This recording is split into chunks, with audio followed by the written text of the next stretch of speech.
आज जो मैं स्टोरी आपको सुनाने वाली हूँ ना, ये एक स्टोरी नहीं है। ये कहीं ना कहीं हमारे जीवन का एक हिस्सा है। ये कहीं ना कहीं हम इसे जी रहे हैं और इस मानसिकता से हम गुजर रहे हैं।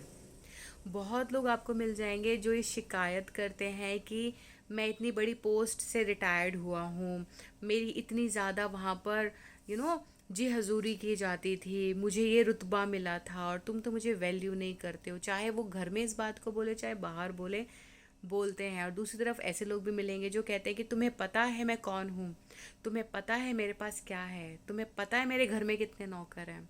वो ये पता लेकर दुनिया में चलते रहते हैं। क्यों? क्योंकि उन्हें दिक्कत होती है कि मुझे वो वैल्यू नहीं मिल पा रही है जो मुझे वहाँ मिलती है। तो आइए स्टोरी को सुनते हैं कि एक व्यक्ति थे, उन वो बहुत हाई पोस्ट पर जॉब करते थे। रिटायरमेंट का टाइम हुआ, रिटायरमेंट हो गई तो उन्हें वापस अपने शहर आना पड़ा। अब वो सुबह मॉर्निंग वॉक पर जाना उन्होंने शुरू कर दिया। अब जब वो वहाँ जाते तो उनका एक फ्रेंड भी था जो पुराना काफ़ी समय से उनको जानता था, तो वो उन्हें मिल गया। अब जो वो व्यक्ति जब मॉर्निंग वॉक पर जाते तो उन्हें लगता है कि ये लोग जो है ना मुझसे उस तरह से बात नहीं करते जिस तरह से मेरे ऑफिस में मुझसे बात की जाती थी। कितने लोग मुझे रिस्पेक्टफुली बात करते थे, या ये लोग मुझे वो मान सम्मान नहीं दे रहे, ये ध्यान नहीं दे रहे मेरे ऊपर। अब उन जो व्यक्ति की जो शिकायत थी दिन प्रतिदिन बढ़ती जाती, तो वो अपने फ्रेंड से बात करते। अब उनका फ्रेंड जो था वो मुस्कुरा देता, कुछ नहीं बोलता।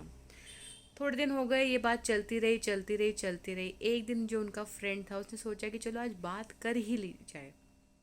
तो उसने अपने जो फ्रेंड था जिनकी रिटायरमेंट हुई थी उनसे बात की कि देखिए, ये जो सामने आपको व्यक्ति दिख रहा है, आपको पता है ये किस पोस्ट पर थे? तो उन्होंने कहा नहीं। तो उन्होंने बताया कि ये इस पोस्ट पर थे। ऐसे उन्होंने दूसरे व्यक्ति के बारे में बताया, तीसरे व्यक्ति के बारे में बताया, चौथे व्यक्ति के बारे में बताया। अब उनको बहुत हैरानी हुई, उन्हें लगा कि मैं ही बहुत ज़्यादा हाई पोस्ट पे था, मुझे ऐसा वहम रहा। लेकिन ये लोग तो इतनी अच्छी पोस्ट से रिटायर्ड हुए हैं और इनको बिल्कुल इस बात का दुख नहीं होता कि किस तरह से लोग इनसे बात कर रहे हैं।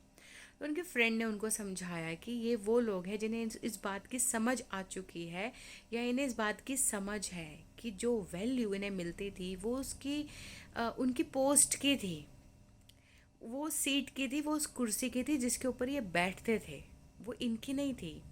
दूसरी चीज़ ये समझ चुके हैं कि जब ये अपनी जॉब करते थे तो सारा का सारा फोकस ये कहाँ करते थे? अपनी जॉब पर। तो क्या सामाजिक तौर पर आप कोई काम करते थे? नहीं करते थे। क्या सामाजिक तौर पर आपने कोई हेल्प की? आपने नहीं की। क्या सामाजिक तौर पर कभी आप लोगों के बीच में उठे बैठे? नहीं।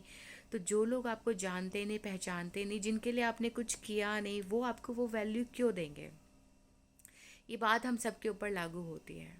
हर व्यक्ति की यही कहानी है कि मैं ये हूँ, मैंने ये किया है तो मुझे ऐसे रिस्पेक्ट मिलनी चाहिए। और वो बड़े परेशान हो जाते हैं जब वो पार्क में कहीं जाते हैं, टहलने कहीं जाते हैं, या और लोगों के साथ वो मिलते हैं, तो उन्हें लगता है वो अपनी बात बताना शुरू कर देते हैं कि मैं, आपको पता है, इस जॉब पे था, ये था, वो था, ऐसे था। अच्छी बात है आप थे, लेकिन क्योंकि आपने उस व्यक्ति के लिए कुछ नहीं किया, आपने सामाजिक तौर पर कुछ नहीं किया, तो लोग आपको नहीं जानते।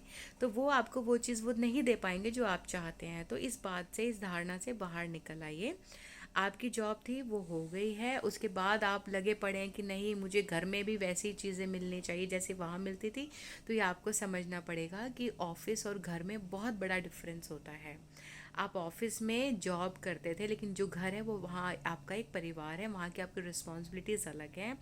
और जो व्यक्ति ये सोच के रहते हैं कि मेरे पास इतना पैसा है, मेरे पास ये है, मेरे पास वो है, मुझे ये मिलना चाहिए जब मैं लोगों के बीच में जाऊँ, तो देखिए, लोगों के बीच में जब भी आप जाएंगे ना, वो आपको तभी रिस्पेक्ट करेंगे, तभी प्यार करेंगे, तभी आपको वो मान सम्मान देंगे जब उन्हें वो चीज़ दिखेगी कि आपने कुछ किया है। तो कहते हैं ना, जो आप बोएंगे वही आप काटेंगे। यदि सामाजिक तौर पर आपने कुछ नहीं बोया है ना, तो सामाजिक तौर पर आप कुछ काट नहीं पाएंगे, वहाँ आपको कोई फ्रूट मिलेगा नहीं। तो आप चाहते हैं कि आपको वो चीज़ें भी बाद में मिले, तो आज से, अभी से समाज के लिए चीज़ें करना शुरू कीजिए, लोगों के लिए चीज़ें करना शुरू कीजिए। तो फिर देखिए कि आने वाले समय में जब आप उनके बीच में बैठेंगे तो किस तरह से आपको चीज़ें मिलनी शुरू हो जाएंगी।